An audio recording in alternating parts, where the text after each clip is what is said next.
Repent, says the Lord. The kingdom of heaven is at hand.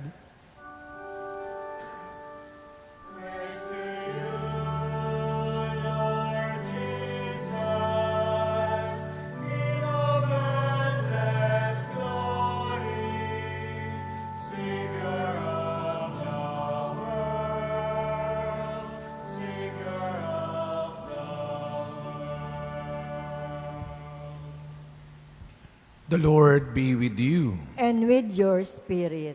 A reading from the Holy Gospel according to Luke. Glory to you, O Lord. Some people told Jesus about the Galileans, whose blood Pilate had mingled with the blood of their sacrifices. Jesus said to them in reply, "Do you think that because these Galileans suffered in this way, they were greater sinners than all other Galileans? By no means. But I tell you, if you do not repent, you will all perish as they did. Or those 18 people who were killed when the tower of Siloam fell on them. Do you think they were more guilty than everyone else who lived in Jerusalem? By no means. But I tell you, if you do not repent, you will all perish as they did." And he told them this parable. There was once a person who had a fig tree planted in his orchard. And when he came in search of fruit on it, but found none, he said to the gardener, "For 3 years now, I have come in search of fruit on this fig tree, but have found none. So cut it down. Why should it exhaust the soil?" He said to him in reply, "Sir, leave it for this year also, and I shall cultivate the ground around it and fertilize it. It may bear fruit in the future. If not, you can cut it down." My dear friends, the Gospel of the Lord. Praise to you, Lord Jesus Christ. Good morning po sa inyong lahat. Pakibati yung katabi nating good morning. We are now on the third week of Lent, third Sunday of Lent, and we continue to prepare ourselves to celebrate the coming celebration of the Paschal Mystery of Christ. Alam niyo po itong Lenten celebration, ang magiging climax nito ay hindi yung Palm Sunday, hindi yung Palaspas, kundi yung Paschal Mystery of Christ that will be on Holy Thursday, Good Friday, and Easter Sunday. Kaya nga, isang buong celebration po yun. Yun ang hinihintay natin to celebrate the Easter Sunday, the victory of Christ. Kaya huwag niyong kalilimutan, that is the suffering, death, and resurrection of Christ. Before the resurrection, we will all experience and journey the suffering and death of Christ. Mahalagang paalala po yun. Bago ang kanyang muling pagkabuhay, meron munang kamatayan, meron munang paghihirap, may proseso. It will take some time. Meron muna tayong mga hakbang na dadaanan. Sa tunay na buhay, mga kapatid, hindi rin po mabuti at hindi po ligtas. Yung lagi tayong humahakbang, yung lagi tayong tumatalon ng tumatalon, delikado. Kaya nagagalit tayo sa mga bata. Alam, meron po mga taong ugali, yung humahakbang, may isang nilalaktawang hagdan. May mga ganyan tayong kasama. Yung talon ng talon, hinahakbangan yung isang hakbang ng hagdan, delikado. Hindi laging ligtas. Bakit kasi nagmamadali ka? Bakit kasi ang tamad mong lumakad sa mas ligtas at mas mabuting paraan.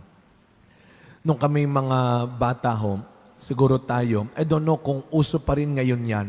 Noon sa elementary at high school, nung nag-aaral, ang inaabangan namin ay yung mga bago naming kaklase. Hindi naman namin naging kaklase nung grade 3, nung grade 4. Alam niyo po kung paano sila pinapakilala? Sabi nung teacher namin, meet this new classmate. Siya ay accelerated. May mga naging kaklase ba kayong accelerated? Bakit sila na-accelerate? Matalino. Magaling. Pero sa tunay na buhay, hindi naman lahat pwedeng ma-accelerate. Tanggapin natin yon. Pero hindi naman lahat ng hindi na-accelerate, hindi nakagraduate. Hindi mo kailangang ma-accelerate para makagraduate.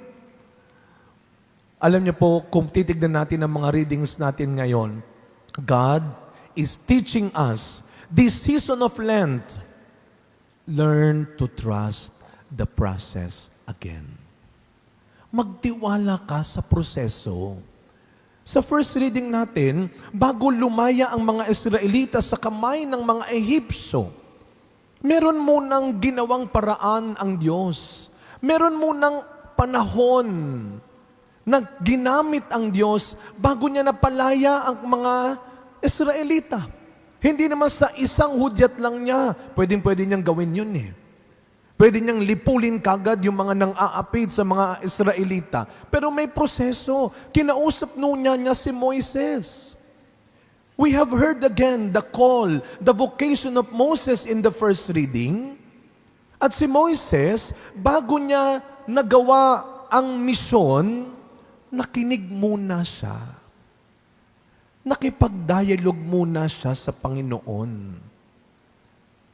Bago niya nagawa, nagtanong muna si Moises sa Panginoon. What will I do? What should I say? Magandang tanong. Ganun ka pa rin ba hanggang ngayon? Baka sabihin nyo, alin po doon, Father? Nakikinig? Nagtatanong ka pa rin ba muna? O lagi ka nang nagmamadali at mabilis na lang magreklamo bago mo magawa? Do you still listen? Or you easily complain na lang kaagad? Kaya ano ang babala ni St. Paul sa ating second reading? Yung warning niya sa mga taga-Korinto noon ay paalala niya sa atin ngayon. Hindi po natatapos sa pagtanggap natin ng biyaya ang kalooban ng Diyos. Hindi kapag nakuha mo na yung hinihingi mo, hindi kapag nangyari na yung prayer intention mo, that's it. Hindi doon natatapos ang plano ng Diyos, ang kalooban ng Diyos. Hindi basta-basta binibigay at ginagawa ng Diyos ang gusto mo. Mag-ingat tayo, sabi ni San Pablo, na matulad tayo doon sa mga Israelita, na pagkatapos silang palayain ng Diyos sa Ehipto, at utusan silang maglakbay patungo sa lupang pangako, you have to take the journey first, before you reach the promised land. Alam nyo, pagkatapos nilang palayain, pagkatapos nilang tulungan ng Diyos, anong naging ending? Nagreklamo na sila. Dahil parang naiinip na sila.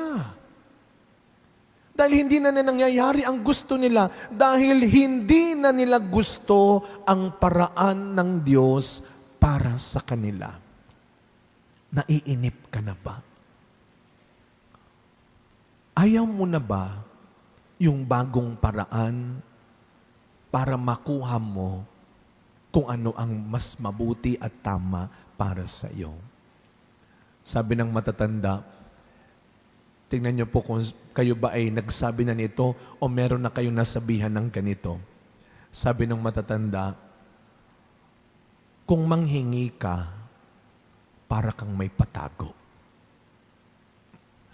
Alam mo kung manghingi ka, para kang may patago.